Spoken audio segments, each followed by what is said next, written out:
Hey guys, and welcome to another Destiny Council video. Today I am once again joined by Luke, Hey guys. and we're going to talk a bit about Nova, about the current meta as it is, what Destiny's going to look like going forward. Yep. So, for those of you who don't know, my brother and I went to Nova. We have a cousin who lives there in DC, so he actually came along with us. He played. He did well. He actually did better than I did. I got wrecked. Get good. I got wrecked. Good. Yeah, and Luke made a splash. So we were playing Afro Executioners, which was a list that I originally dreamt of, but very different than with the list that Luke ended up playing. So my original version, I imagined like Aftermath and Endless Ranks and all that silliness. But my thoughts for the original like top end of the deck was basically just if Afra Snoke Battle Droid is good, wouldn't it just be better if you had Executioners just killing people over and over? And obviously Snoke Afra is better in some ways, and its ramp, it's crazy, but so we all took the deck, me, Luke, Rami, and our cousin. Did pretty well. So I'm going to get my story out of the way because my story isn't as interesting. It's a sob story, so get the tissues ready.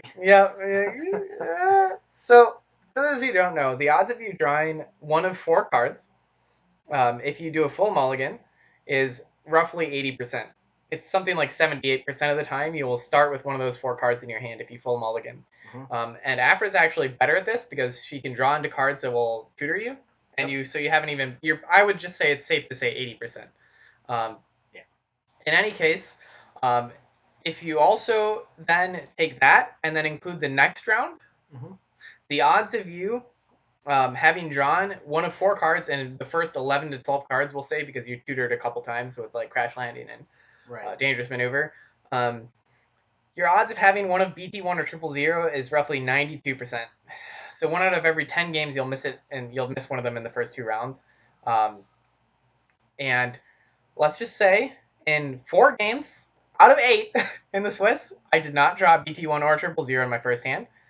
And in 3 of those 4 games, I didn't see it until my 3rd round. It's rough. Meanwhile, I had 1 game I didn't start with one of the 2.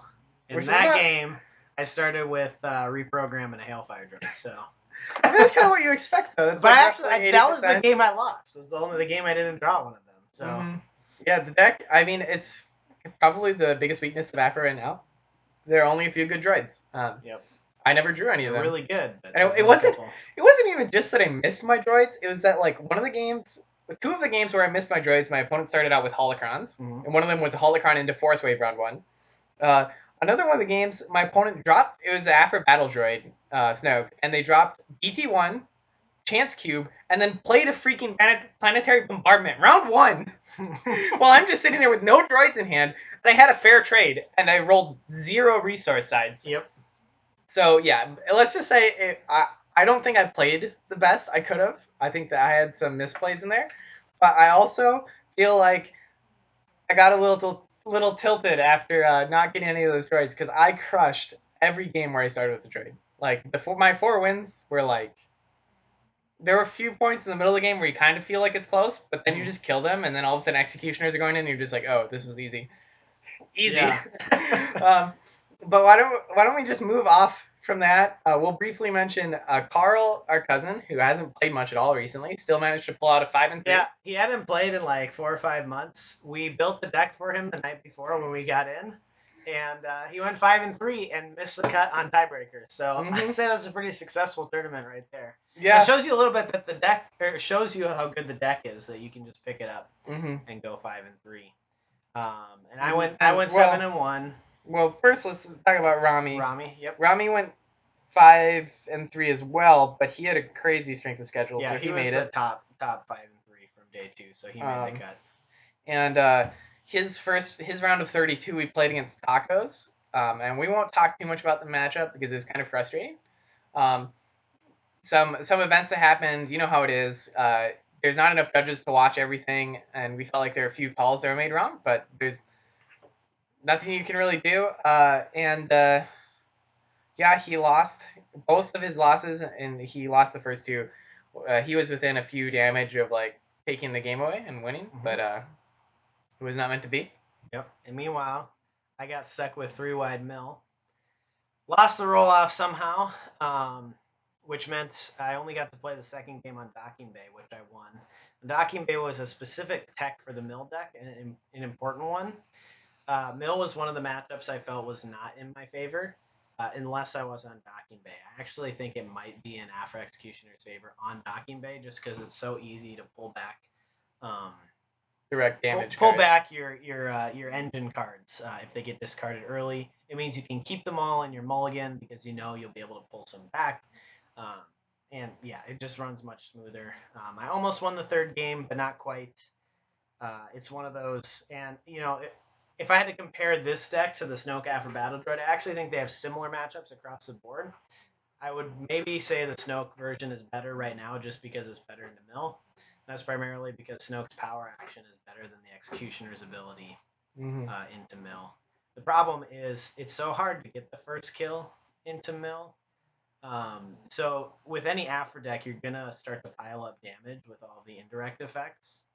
But it's tough to get enough direct damage through with this deck against the mill deck, especially with second chance and force solution and stuff. And if they mill your relentless pursuits, that's pretty big. So if you get that first kill before your deck is gone, you will win probably 80 or 90% of the time. But if you don't, you might never get that first kill. Right. You just get stuck with all the characters on 1 or 2 health left.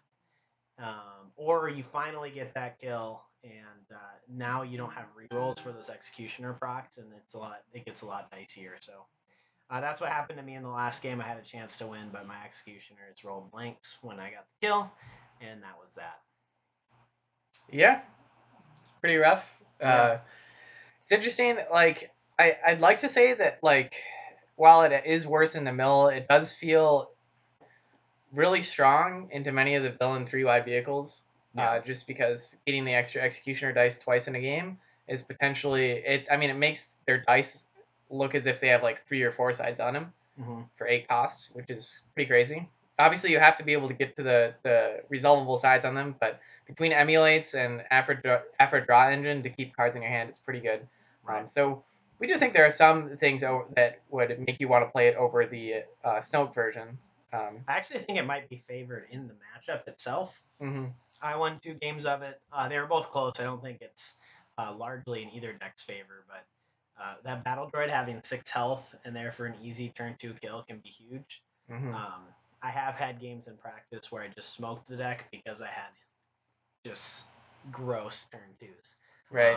And that's having the battle droid there as a weak target is, I think, swings it a little bit in favor of this deck. But yeah, how besides that, how do you feel like this deck stacks up in the current meta? I think that it's really good. There's a lot of 3-wide decks right now, obviously. Into vehicles, I feel good about it just because you put on just enough pressure. It's kind of like the Balatique effect, where when I played 5-die villain when I ran into these vehicle lists, sure those lists are super efficient and they have lots of health and they have good control, but the ready effects are just so hard for vehicle lists to deal with. When it happens twice in a game, it takes that health advantage that they have and kind of removes it.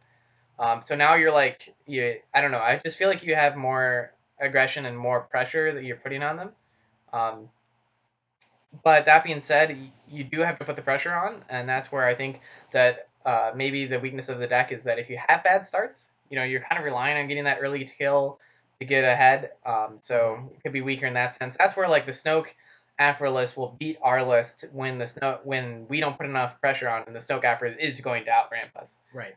There's a little more variance in this Afro version than there is in the Snoke one, just because the Executioner's ability is a little less predictable than Snoke's, and the focus sides on Snoke also make the dice a little more predictable in that deck than they are in this one. I mean, I definitely think there's an element of nobody was expecting this deck, which is part of why we brought it. If everybody knew that this deck existed, I don't know necessarily that I would have played it. It's still really good. Yeah. I think it's tier 1. I'm just not convinced that it's like the best tier 1 deck because it is kind of weak into mill. originally in testing, it felt like it was good in the middle, but I think we maybe just got lucky in the first 3 to 4 games or something. I think we also weren't very practiced with the mill deck, and once we started playing it more, we started beating it. Mm-hmm. But I mean, into 2 wides, it has the same effect as any Afra deck, where you just pile out so much indirect that you tend to just win. And then into the 3 wides, you have the executioner advantage. Right. But and honestly, the list and the strategy is very similar to the version of Snoke Afra Battle Droid that the Arrowbrook Gaming guys brought. They talked about in their recent podcast how they focused on pushing damage with Snoke rather than ramping. I think that's a very similar idea to what we're trying to do here with an Afra list and making it a little more aggressive, a little more aggro, trying to push damage, get that early kill so your executioners can pop off. As opposed to doing a more rampy vehicle style deck. So in that sense, I think they are similar, and I think they do stack up similarly against the field. The big advantage for the Snoke version being that it's better against Mill than this one is. But I think Afra just in general as an archetype is tier 1. I think there are probably more decks that haven't been explored that focus around Afra that are tier 1. She's just her engine is just really good. The combination of the droids and the cantrip cards like Crash Landing and Dangerous Maneuver just make for a very consistent and very efficient deck style. And I think we'll continue to see, unless you're poor John here. And so I think we'll continue to see Afra decks going forward. We'll probably see some new versions at some point too. But and Afra is really fun to play, so people like playing her. I think you're going to see Afra at tournaments. Yeah, I think my favorite thing about the deck was just the element of non-interactivity, or like, there's just not a huge reliance. Now, bear with me for a second. On draws and on rolls. Now, there is a big reliance on both of those things in the deck, but you just need to get like one or two, like one droid down and a few cantrips, and you've drawn through so much of your deck that the specific draws in a given turn aren't that important because you might draw a hand and have no removal. You activate BT, draw a card, and there's a removal, right? Like, so you can have bad games, but at the same time, compared to other decks, it's just like you have a hand of 7 each turn instead of a hand of 5. So that's really nice. And then I like having coming into these mid and late game scenarios where you have so many just ways of knowing that you will get the damage through, because you have a climate disruption array. You have BT1 just dealing 2 damage when he activates. You have dangerous maneuver just moving a couple damage over. You have the backup muscles just putting damage onto characters, and so going into a round and knowing I just need to deal a couple indirect, he has to put it in such a way that I'll be able to dangerous maneuver, and then from there I can pop off. And just like knowing that, like having Relentless Pursuit.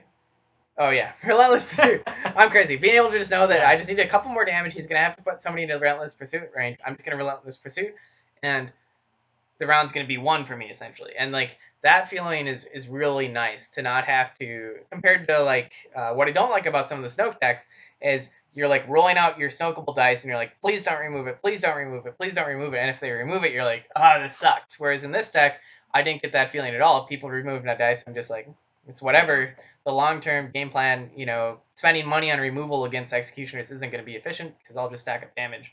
Right. There aren't really any dice that you really want to remove with anything that costs resources. All the dice are good, but none of them are great. So nothing is like, I'm going to remove that die every time because they're all like, the best side is like a 2 damage, but they all have that 2 damage. Right.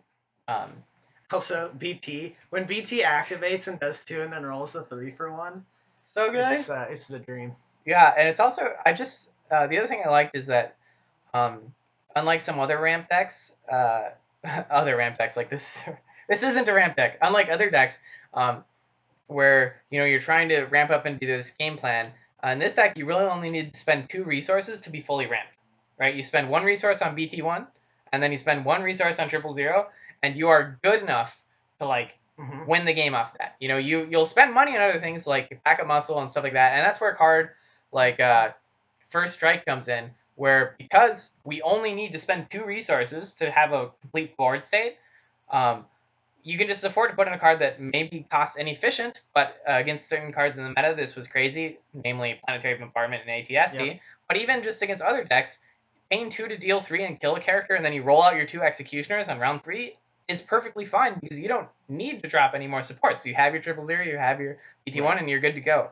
Now, I all mean, that being said, you do end up spending a lot of resources on pay sides in the deck, exactly. which is part of why Aphra is so important to the deck. And also why I really, and we can talk about a few of my card inclusions at this point too. I really liked the inclusion of Reprogram.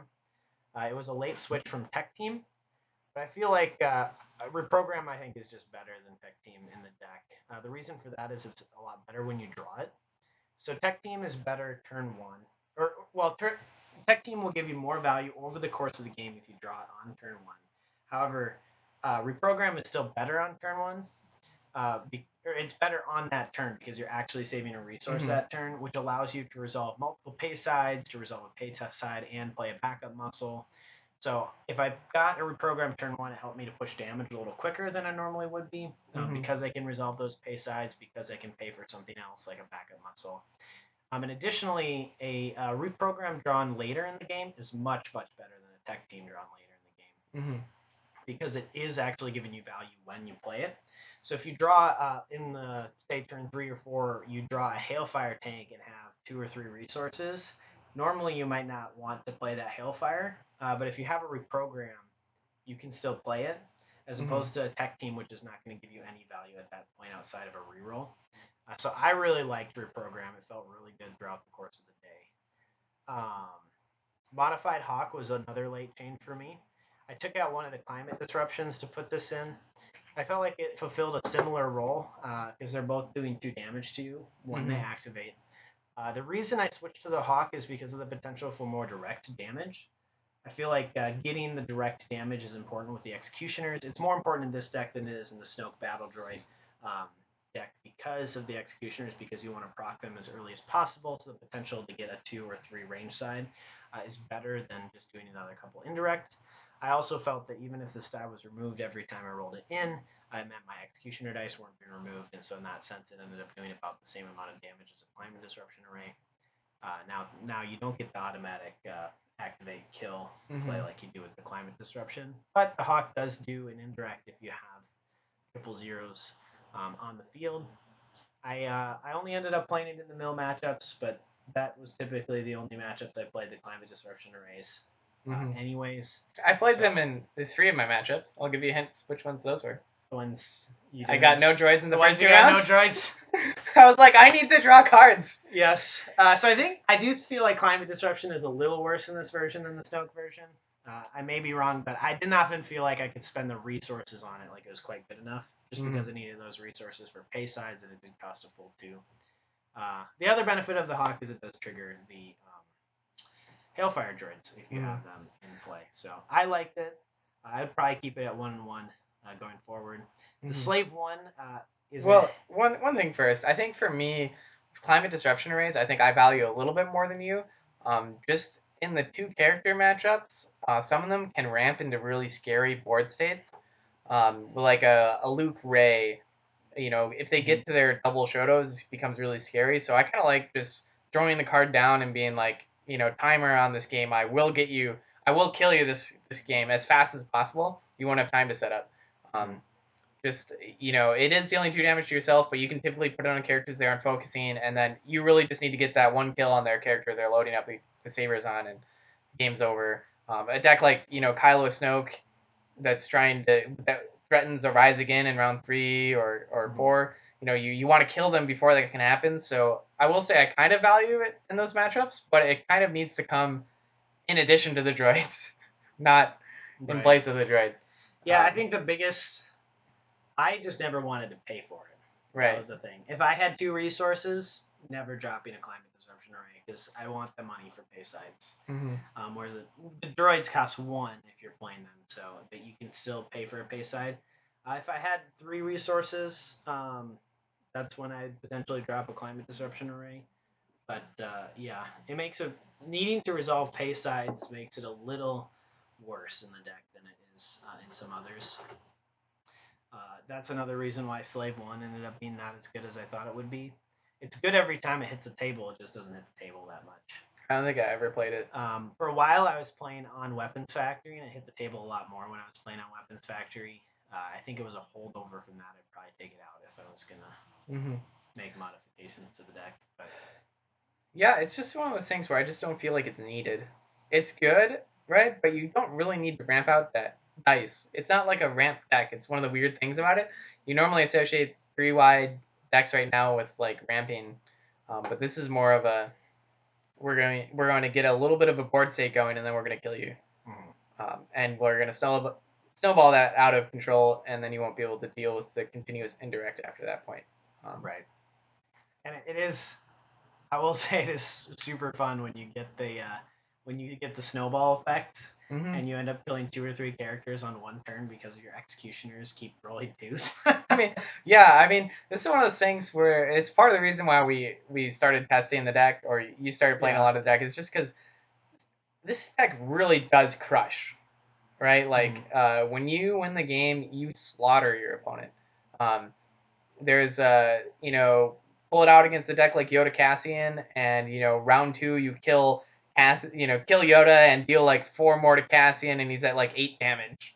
Yeah. And it's just like seems good, and then you pull it out against another deck, and it's just like boom, boom, boom, boom, boom. Executioners are rolling out. You're like emulating, and it's just the deck really does.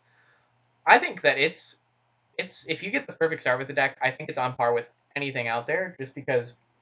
And the perfect start being like something like reprogram, and like triple zeros and like your cantrips, and then you draw into emulates, and you're just like triple zeros for 1.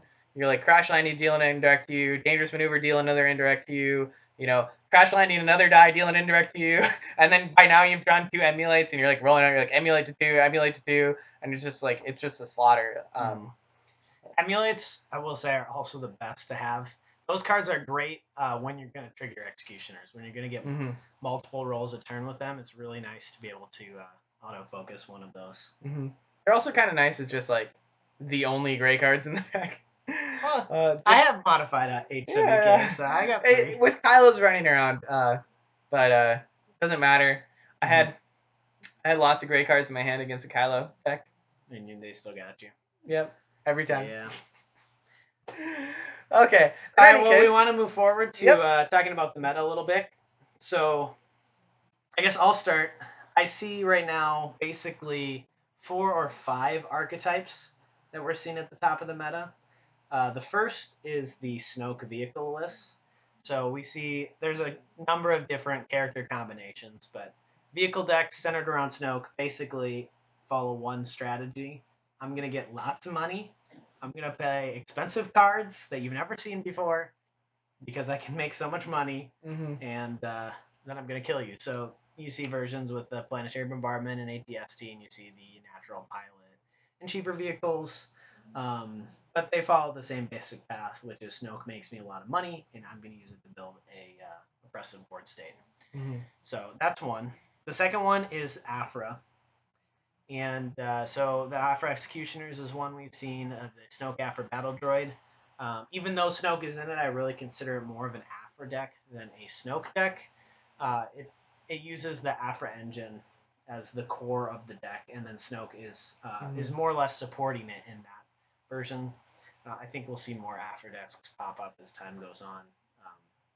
It's not really as much about the characters as it is about the engine that's very efficient. And there are multiple ways you can go with building around Afra. I think the other one we saw is the Afra Sienna.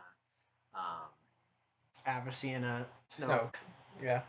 It's also had success. So Afra's the second one. Third one is the 3-wide mill.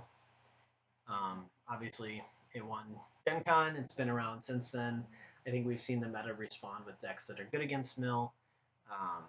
All the Snoke decks are good against mill because Snoke is good against mill. When you're damaged to yourself, doesn't matter, and you can discard their hand or add damage. Yeah, focuses there. Focuses. Yeah, Snoke is just good against mill in every way. I think that's part of the reason. I mean, part of it's just because Snoke is really good, but part of the reason we're seeing Snoke dominating the meta is because he is one of the best characters against mill, and the meta has been reacting expecting it to mill Mm-hmm. for the past month or so. So the 3-wide mill, and then Kylo. tacos. Tacos. So, tacos is another one. It's kind of in a category by itself.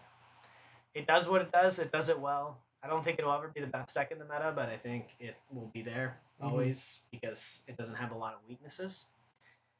Then Kylo decks would be the fifth one. Kylo Snoke, Kylo Price. They're both very good. I think the Kylo Snoke one is ultimately better, but they're both good. They're not as prevalent as the Snoke or Afro decks, but you'll see them.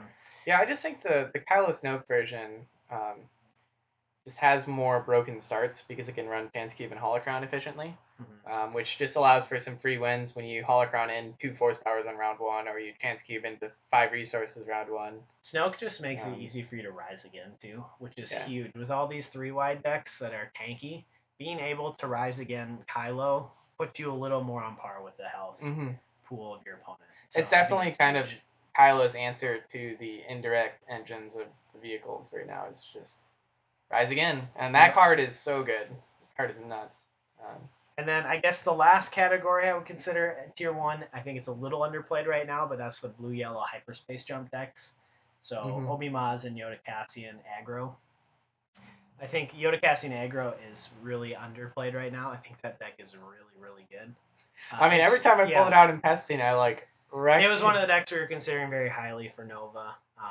But those decks also have ways to combat the 3-wide meta. Hyperspace Jump obviously is super good, and both those decks are really efficient at playing off Hyperspace Jump.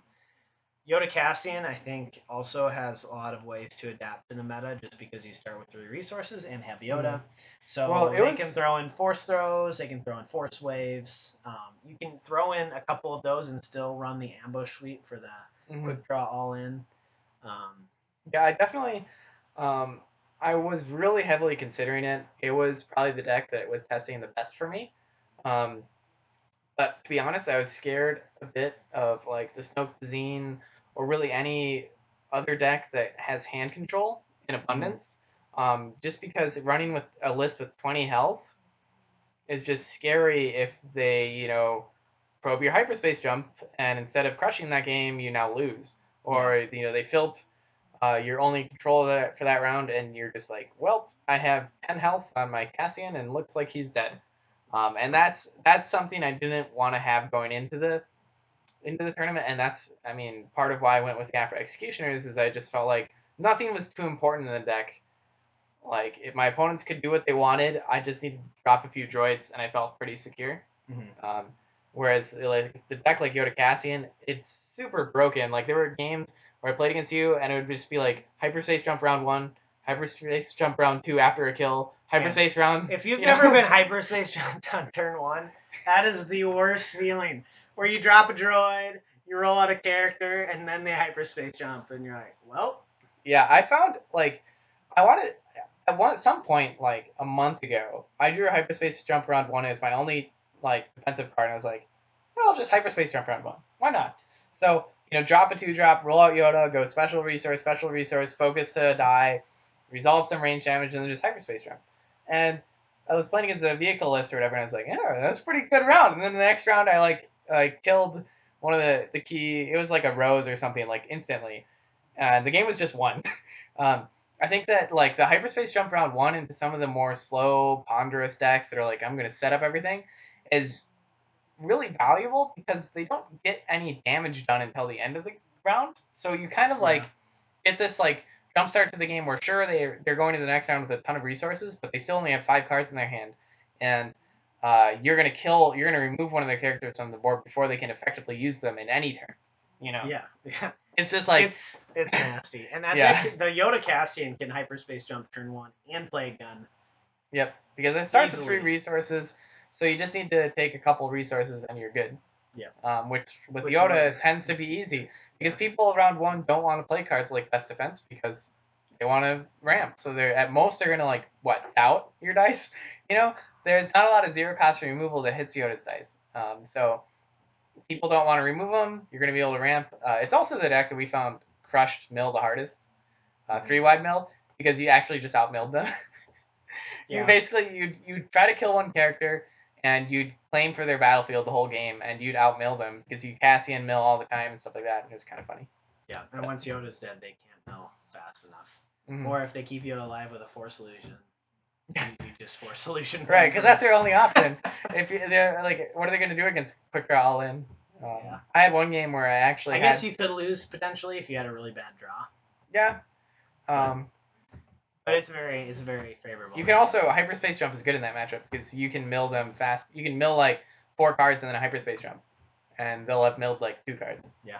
And so it's like you build these minor advantages and then you just because they're losing a character and you don't lose a character, you just kind of win. Yeah. That's the deck to look out for. It's probably the deck I think is the most underplayed right now for how strong it is. Mm-hmm. And then there are a bunch of other archetypes that are kind of hanging around the edge of the meta that we see pop up in top cuts from time to time. We see the Luke 3 decks. We see 2-eyed mill decks, speed mill decks. What else hangs around? DJ Snoke has hung around a couple of top cuts. Mm-hmm. I just think there's a lot of good stuff out there. There's just a few backsetters, they're just up there, and it's making it hard for some of the stuff that's like tier 1.5 to show up consistently. Yeah. As far as like going forward, I agree with you. It's just gonna be a ton of Snoke. And also tech card. If you're playing Blue Hero, you should start considering Aqua Breather in your decks. Seriously, 0 cost card. If you get it turn 1, that could block 4 or 5 damage. Yeah. For 0. It's not bad. I'd like to see you with a way to deal indirectly yourself. In that case, I mean, if it's a one-off. What percentage of the decks do you think dealt indirect? There, I think it was like at least 75% of the decks dealt indirect at some point. I mean, you could do something silly like run Petronaki Arena and run Aqua Breathers. Why not? You're just dealing an extra damage. You could. It's good in the middle. I just think it's good right now in general in the meta as a one-of. Mm-hmm. It's a 0 cost card that doesn't hurt you. It's kind of like running Deflect. Yeah. It's gonna be useless into some matchups, but it's really, really good. Speaking of Deflect, my Yoda Cassian version towards the end was running Deflect and Reversal and 2 Rebels, and it was pretty funny against like a deck like Tacos. You're like deflect them 3 times, and you're just like get wrecked. I was also running 2 Force Throws, which by the way is way better than Force Wave in Yoda Cassian, because it generates a bigger damage swing for cheaper into a lot of the decks because a lot of decks have 3 side dice. Yeah. And against the bigger decks with like ATSDs and planetary bombardments, it's hilarious. Yeah, it's really good. But I think one thing that people may want us to talk about a bit is, do we think that anything needs to be balanced? Okay. I'm okay with everything as it is. I think you could look at Snoke. I think he is probably... I mean, he is undercosted for what he does. I think you can bump him up a point and he'd still see play, and you'd tone down his pairings a little bit. However, I think Snoke is the biggest reason Mill has been pushed aside a little bit. Mm-hmm. So I don't really want Snoke to be nerfed. And I do think even though we're seeing lots of Snoke, there's a lot of variety in the decks. Right. You can do a lot of different things with Snoke. So I don't think it's made for a toxic meta at all. It's made in some ways for a very interesting meta, where lots of cards that you would never think of playing before, cards like Natural Pilot and Grand Moff, are all of a sudden seen play in good decks. I think it's easy to be cynical and be like, oh look, another Snoke deck. Oh look, another Afra, another Talzin, another Yoda. But as you said, the other 2 characters that go along with those characters can vary a lot and allows for a lot of interesting decks. I think the biggest sadness is that a lot of 2-eyed decks are really rough right now. There are a few exceptions, but I just want to mention this for 2-eyed decks. If you're playing a 2-eyed deck right now, even if you're just like middling fast, you should be playing a very aggressive battlefield. Mm-hmm. Because that's how you make up the difference, right? I mean, you saw it in the Dooku Talzin, the claim to remove a die. That's if you're playing a 2-eyed deck right now in this meta, you need to be playing a battlefield that is very impactful, because you want to, if you're going to be claiming every single turn, you want to be getting lots of value out of that. So, these blue hero decks like Luke Ray should stop running Obi-Wan's Hut. It's not enough value. They need to run something better. Petronaki Arena. Petronaki Arena. I actually think Frozen Waste is not a bad plan in a deck like that right now, just because you're going to be outpacing most of the decks you play, and you need to get value out of the battlefield. So even playing the resource generation battlefield, if you want, there's not a whole lot of lightning fast decks running around, so you can get away with it. That's what I would do anyways if I was trying to run. I think back to the whole Snoke issue and whether it needs to be balanced. I think I could see a balance of the Force to +1 just because there are still lots of pairings you could run at that point. You could run Snoke, double Executioner. You could run, Snoke, Sienna, and then Tusken Raider instead of Sebulba. Tusken Raider's 9. Really? Yeah. What? I always forget that. But you could run an 8 cost. Something and there's I'm not sure that it's necessary, but it's also, it's like, he is in a ton of decks right now, and I think he is a little bit too good at what he does, such that it kind of suppresses 2 wides, just because he allows for these ramp decks, these ramp 3 wide decks, to be so good at ramping that a 2 wide deck just can't kill them in time. So I know some people have suggested eroding so that he can only Snoke damage sides. I think that would be interesting, but a little bit sad, because I think it is cool that he can generate resources. I just think that in a world without holocrons and without chance cubes, he'd be much more fair. Yeah. Because right now it's kind of the compounding effect where all of these broken resource gen cards from the first few sets that were printed in a age where resources were hard to make are now all of a sudden being broken to the extreme. That's the thing with both Snoke and Yoda. Not only are they good at generating resources themselves, they're also the best characters to play with the most broken resource generation cards. Right. So, I would say I'd be okay with the balance to Snoke to +1, or with the errata to damage. I don't exactly like either of them. I kind of like to wait it out, and we're gonna get rotation before Worlds. There's still a ton of decks being played. I say if you do something to Snoke, then I think you have to bump maybe Cassian single die +1. Just because I don't think you can leave that 3 wide mill deck, which is incredibly and stupidly strong, alone. I think something would have to be done to it.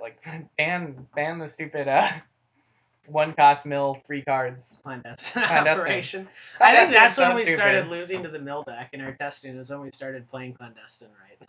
Yeah. Well, when we when clandestine goes off, the game is just, it's oh my goodness. I mean, I think the Arrowbook Gaming guys were saying that the way that they would lose to Mill if it played clandestine, and they would beat Mill if it didn't play clandestine. And I just think that speaks to how good clandestine is. The fact that it's, it's kind of like a witch magic or an easy pickings for Mill, that kind of just pushes the deck over the edge. I just think maybe even just make it not work with special chain, and it would be fine.